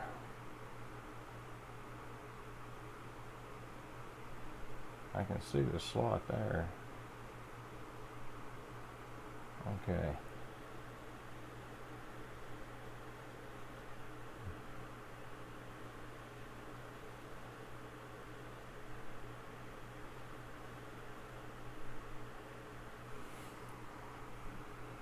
I've got to be close. It's in the slot. I can just turn it. Hey, I think I got it. Dang it, that took forever. That one screw. There we go. Now, let's see. Hey! It lines up and everything. Dude, I did it. Oh. Okay, that nail biter is done. Now, okay, let's pull this back a little. Let's see, is Trey here? The rifle rest and 3 on the tree should work. Wasn't that great with the game called Operation? Oh, but you know, there's a lens now, and it's assembled, and it's clear glass again, and the focus mech I didn't mess with, so it works perfectly. The aperture ring is smooth. It lands on the number real close to them. I need to clean the front element again, probably the rear one. That's an M42 thread mount. Lens review coming soon. All right, we'll give it a good once over with one of these. I've only used about 30 of them on it. I probably got more money tied up in the lens wipes than I do the lens itself at this point. Let me start on surgeries. I was waiting on the glue. Oh, glue it to the screwdriver and deal with the extra handle. You mean this glue? Yeah. Don't get me started on surgeries.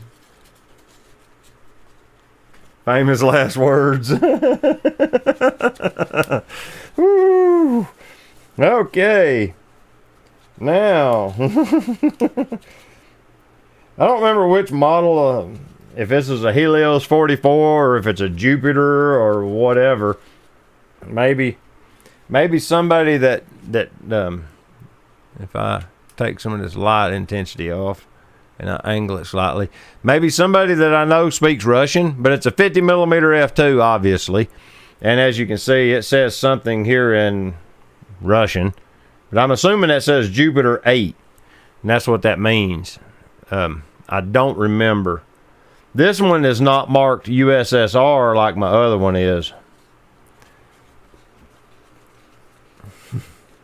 Wow. That one last screw, buddy. It threw the curveball. I gotta make sure these other ones aren't loose. Let me make sure. Do not turn them the wrong way. No, that's good.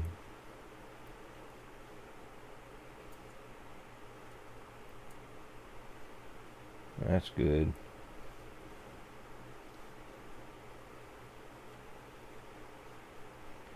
Yeah. There we go. Let's see. Yep. Yeah, that works. Ha. Aperture looks good. The blades are clean except for one little speck of oil. We're not going to worry about that. It's an old lens. It's got character. Okay. Now with said lens finished, let's see. If you haven't liked yet or hit the hearts in the chat, do that please, because that makes a huge difference. I don't know if I've told everybody to hit the... Carmine made it. It's a Jupiter 8. Okay, thank you. Yeah. And now I can actually put it on a M42 adapter and put it on my SL2. That's like the complete opposite of what that lens is meant for. Oh, wow. I thought that would be so easy to do on stream. I'll just take it apart right quick and clean it and be back on my way. Little did I know. Woo! And, excuse me, the focus mechanism is completely isolated from the aperture and lens elements, which is kind of cool. Don't get me started on surgeries. 3 in the tree aperture shifter. Oh.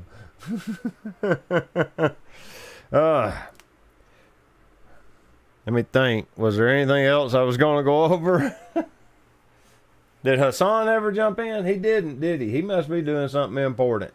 Because what I got that I was going to talk about is, he sent me a lens. I'll have to open it to figure out which one it is, but it goes on the SL2.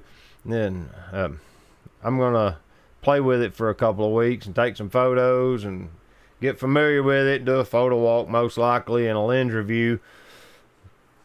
And then I'll send it back home to him. That's how I've done all of his Sigma lenses that he's got. So it's worked out really well for that. I appreciate him and his generosity. But now I can do one with this lens. Now that I've got it all cleaned up. It's weird. I can see the ring light reflection in the elements, which means they're probably uncoated. He is a huge slacker. You'd make a good instructor, Dave. Feel like you need to email us a cert of completion.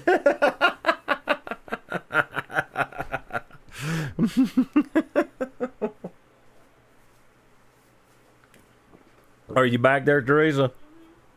I just took this lens apart, cleaned it, put it back together on the live stream, and I got to the last screw and could not get the screw to go in the lens no matter what I did. It took me forever to get this. And here's the screws. See that little speck? That's a screw. Couldn't even hardly see it. There's the screwdriver. I wouldn't even fool with that. Well, we finally got it assembled. Do you want to come eat a snack on the computer on the porch with me? Well, I mean, the stream's live. These are all the people in it. Where's the camera? Right there. Oh. I'm waving at the wrong. Well, they can hear you. There should be text starting to populate. There's a little bit of a lag. You can see there's the actual YouTube. That's what it's showing. You see how long it takes for the delay. I'm just now waving. Yeah, this is what OBS sees. That's what YouTube sees. That's how much delay's in it. That's funny. Mm-hmm. Okay, well, Yep. finally home. I'm finally home, so I'm gonna go eat my snack on the porch. All right, have fun with that. Are you not coming? Well, we've only been on stream an hour and 46 minutes. We still got it. We still got at least 45 more minutes. Oh, I do have something else to bring up for the stream. Let's see if this is it. Yeah, I'll put this under the game cam here. Let's see if it shows up. Let me turn it to where it's... There we go. Let me just switch this back over. Yeah, let's see if this Zoom thing's working. Hey, it does work. Look at that. Let's focus again. Yeah, you see this brand of battery? It's called Pickle Power. I had one of them croak out on me the other day down in Florida. The delay was put in because of Hassan.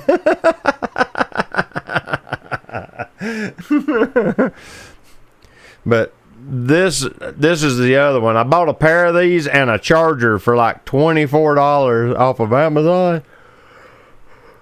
And one of them would charge and then you put it in the camera. Now, this is after having it for a couple of years, which is the strange thing. But I put it in the camera, it'd boot up, take 2 pictures, and die. I don't know what the deal was. It showed, when you measured it with a voltmeter, it showed it had plenty of voltage, but it would not power the camera. Something was bad in the cell. So I got rid of them and got me some more of the Wasabi Power. They're good batteries. I've used them in the past. You get about 3 years out of them, and they're about $15 a piece. But these fit my Leica CL because they use a Panasonic battery. This is a Panasonic knockoff, for lack of a better term. Where is my CL? It's on the shelf over there. But you can buy the genuine Leica batteries, and they're about $80 a piece. But this one still works. But I've had these for over a year, and yeah, they're more milliamp hours than a factory battery. A factory battery is only 1,200, to where these are supposed to be 1,440. But if they don't work, then the extra capacity don't help. Fortunately, I still had one hot battery by the end of the day, and I was able to continue to shoot, and I didn't go completely dead. But yeah, don't buy Pickle Power. And now I've seen a company. Let's see if I can get that to show up. There's a... Uh-oh. What did I just do?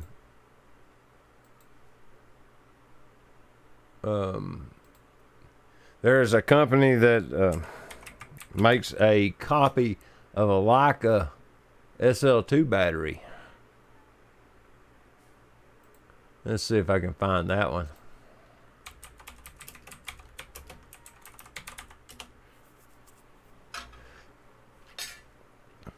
Yeah, here we go. Let me switch you over to computer screen. All right. As you can see, now there's this Castar, 2 of these rechargeable, basically Leica SL2 batteries. There's the SCL4, which is actually for the SL3. But you get 2 of them for $155 instead of $390 a piece for the standard ones. $380 if you buy them from this dealer. But yeah, you get the idea. Hey, you can now buy chargers. Used to, you couldn't get the chargers. Huh, that's new. But here's the batteries like I was buying, that Wasabi Power. Yeah, look, it's remembered me or something. But I bought one similar to this. I don't know if it was this one. I think I got 3. But yeah. These are good batteries. I've had good luck with them. Well, go back. There you go. But yeah, I was kind of surprised to see this because nobody has ever made a knockoff of the SL2 battery. This is brand new, and for a pair of them, I mean, $80 for one is cheap. That's dirt cheap. But yeah, I know. I don't know if the camera recognizes them. The magic with Amazon is if it doesn't work, you can send it back. So it's got me interested in just giving them a shot just to see if they'll work.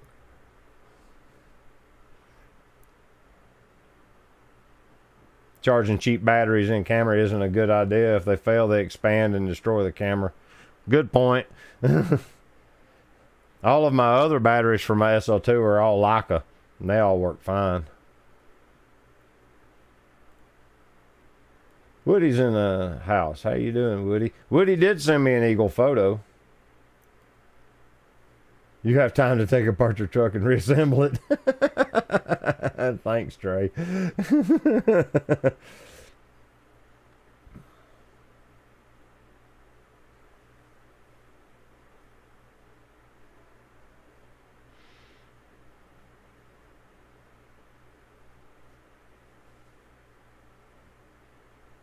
I've heard good things about the ProMaster batteries.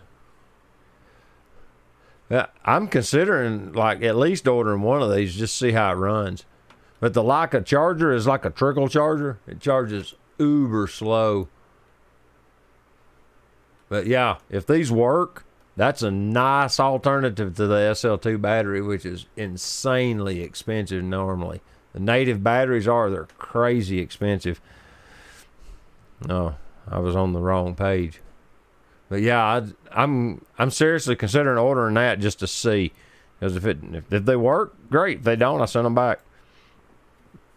If the camera don't recognize them, oh well, just send them back to Amazon. It's interesting that the ZF gives you trouble with the new batteries. I thought it was supposed to work with them all. Somebody was talking about that. But I ain't above using these cheaper brand batteries. But this one still works. I've used all sorts of brands in that CL. I've got 2 Leica ones. And then I bought the Wasabi Power, and they got to where they just wouldn't hold a charge. I used them so long, I wore them out. I cycled through them. So their cycle life is not as good because the 2 Leica brand ones still work fine. But for the price difference, like I said, I got 3 or 4 years out of them other ones, and then these, one of them croaked pretty quick. So that's the way it works. Did you eat any supper? I ate some crackers. Oh, look at that. Supper.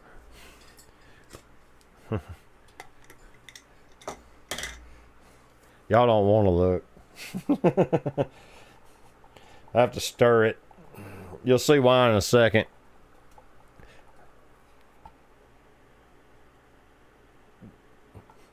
It's a liquid salad.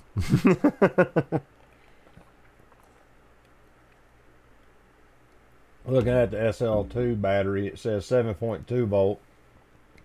Castar says 8.4 volts. No UL listing. I think the SL2 is supposed to be 7.4 volts. It says these are no, it says it is. But did you look on the battery itself?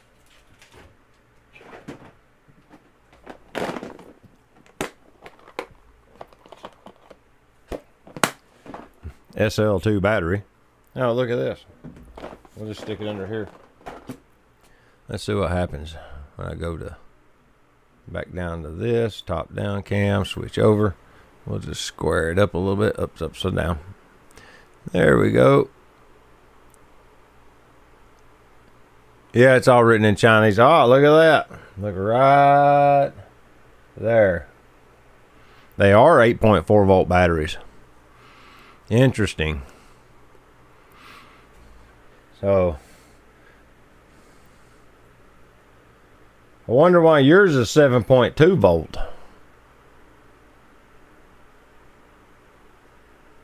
That's interesting.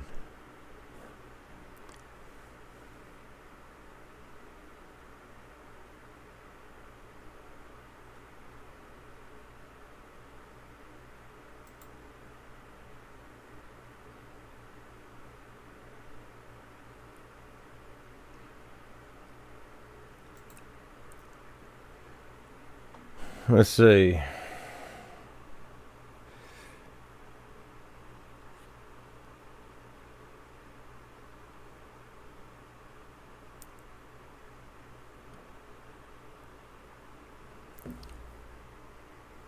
Oh, sorry, I picked it up. I didn't realize y'all were still reading it.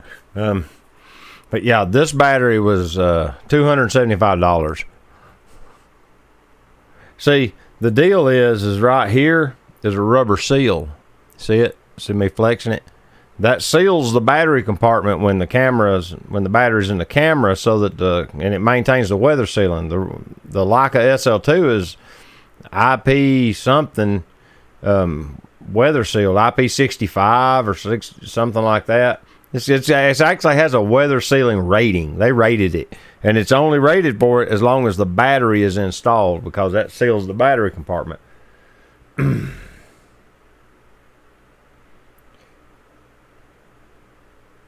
Flip your battery over.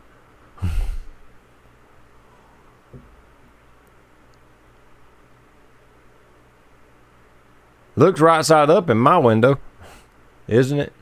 Let's see.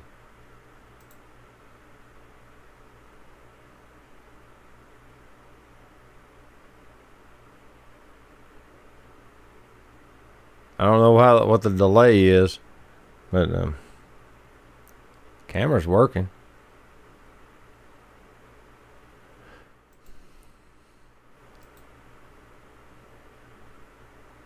It looks like on stream that it's not switching the scenes.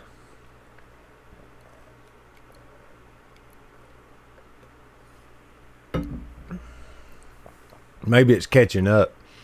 I don't know. It probably is. No, it is. Okay. I see it. It's just what I'm seeing is behind. But yeah, that's interesting that yours is only 7.2 volt.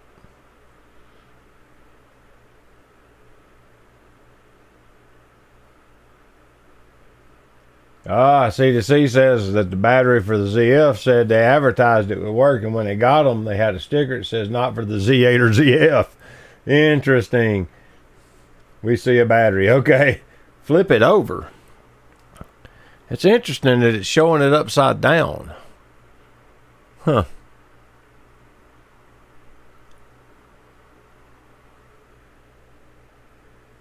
Flip it over like an egg. Like this.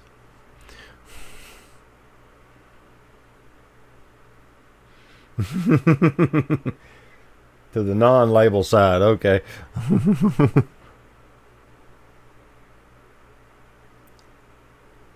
Yeah. The weight of the battery is a good indicator. It used to be, until lithium iron phosphate batteries came out, and then that no longer applies, because them things are crazy light and they carry a ton of charge.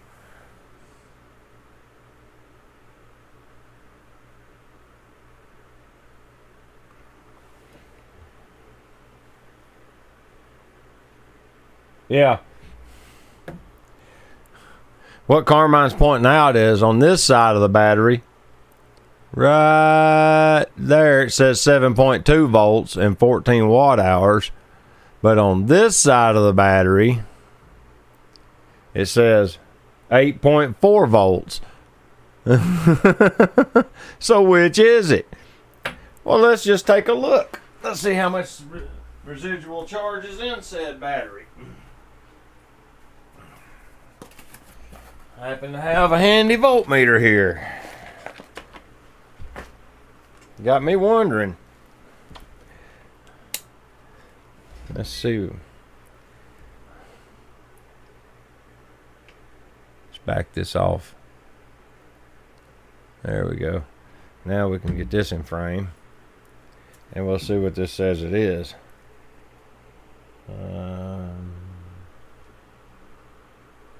Yep, these two. Look at that. 8.2 volts, 8.25. It's a little bit self-discharged instead of 8.4. Interesting that I wonder why they rate them like that. That's bizarre. It sure does. It says 7.2 volts right on the battery on one side. But it charges to 8.2. Or 8.4 is the intended charge. Huh. These have only been charged in a Leica battery charger too. I don't have a second charger other than in-camera USB charging.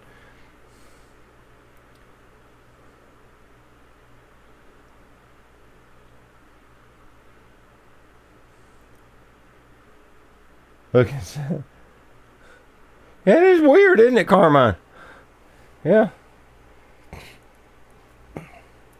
So yeah, I don't understand why it says that. I wonder if that's minimum voltage. Like that's the voltage floor before the camera shuts off. There. That turns it this way. But yeah, that's interesting. I got this little Epson document camera that Ray Soldano is the one that pointed me to these things. It makes a perfect top-down camera. It has built-in lights. You can see that. And it has a focus button. You hit the focus, it focuses automatically. It has a zoom function built into it. You can zoom in or out. See? And then it should automatically focus when it does, but yeah. The lights shine straight down for document purposes, so you have to move things slightly to get them to come in. But yeah, this one does have UL rating, and the other ones don't.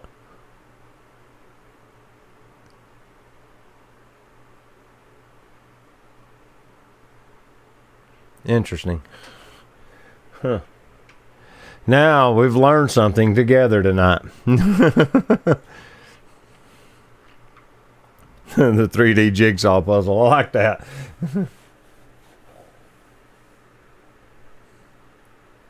At one point, somebody was talking about the new Z6. It might have been the ZF. It was a ZF review that I saw. Let me switch back. But there was a Nikon ZF review I saw where they talked about how it was backwards compatible with all the batteries all the way back. You just didn't get like 4K video or something with the older ones. But it wouldn't surprise me that they make it look for the version of battery that's the most expensive, because they want to sell batteries, you know.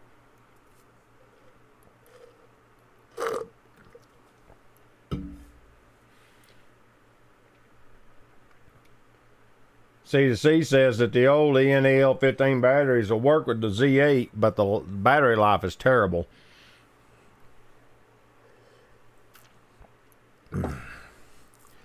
Since my last live stream, I have written to MPB and asked them about possibly doing some collab stuff for the channel.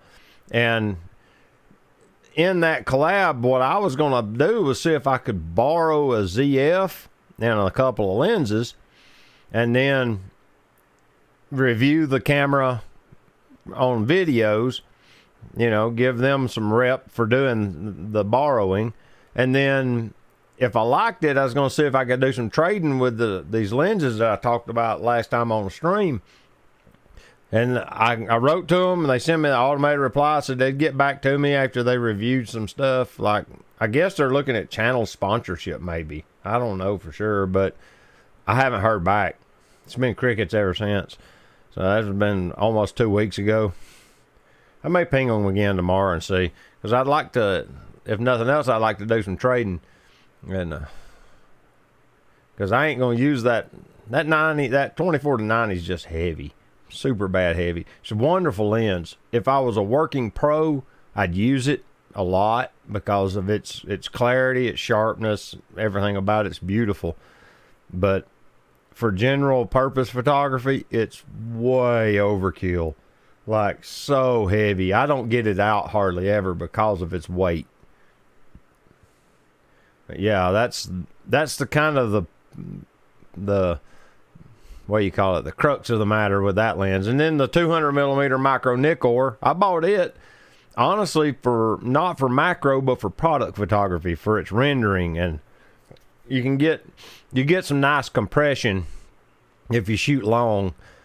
But I shoot crop sensor now, and I shoot this 100 millimeter Pentax on the crop sensor. Gives me about 150 effective focal length, with the cropping and all, and the compression is very similar. So I don't even use the 200, even though it's a beautiful macro lens. So it's probably headed to the chopping block too. I'll send it, and I'll send that one. I'll trade them for some stuff. Get me that camera and some lenses that'll go on it that I'll use. I'd like to get both of them retro lenses. That 28, I don't know for sure if the 28's full frame. I think we looked that up. But I would like to get the 28 and the 40 millimeter to have the retro looks. And then I would probably like to get a 50 millimeter 1.8S since it's weather sealed, because the ZF is weather sealed. And that'll give me a weather sealed package to carry on trips. That's kind of where I'm heading with this. General purpose camera with some weather sealing. Because the CL isn't, and I'm constantly worried if I get out in the rain if I'm going to ruin it. Last weekend, 2 days ago, we were doing a photo walk in South Beach, Miami, and me and Cuban Rum linked up and did a photo walk, and it come a serious rainstorm. If you look at my Instagram, one of the photos I've posted over the last couple of days is of a couple of boys standing in a rainstorm. And that's where I took that with my CL. We were standing on the porch out of the rain. But yep, it's full frame. Good. I was really hoping it would be. But yeah, I want to see if I can work it out to where I can get that camera and all three of those lenses and trade them two for it, basically. Because that Leica lens is quite expensive. It's a very costly lens. It should trade for it pretty easily.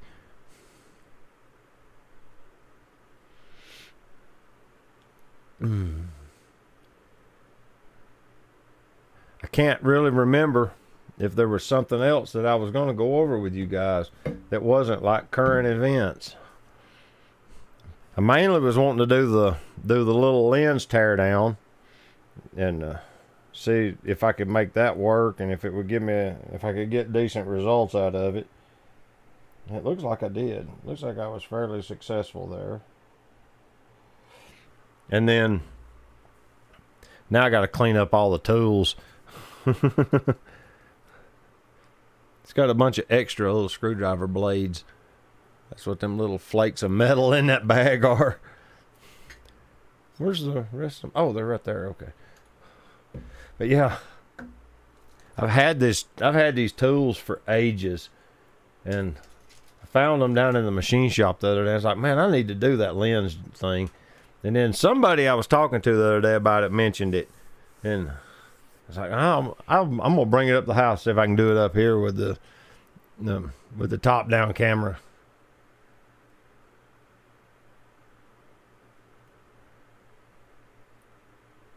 Milwaukee tools don't like wet. Getting gear wet isn't a problem. Putting it away and generating fungus is, yeah. I try not to get non-weather sealed lenses wet at all if I can help it. It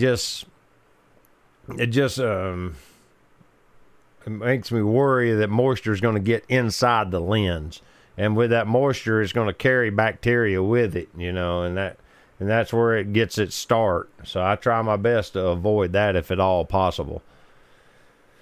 But yeah.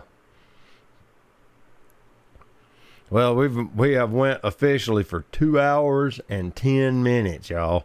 I really appreciate y'all sticking around all this time. That's been awesome. But I'm going to hop off of here, and I'm going to go out and talk to Teresa for a little bit. It's about her bedtime anyway, because she gets up really early. And see you guys on the flip side. And until then, all I have is a GoPro. Get your camera, whatever kind it is, and go out and take a picture with it. Y'all have any last words? I'll watch the chat for a minute and make sure. I'm glad you dropped by, Carmine. I'm pretty sure that there were some cringeworthy moments during that lens tear down and rebuild.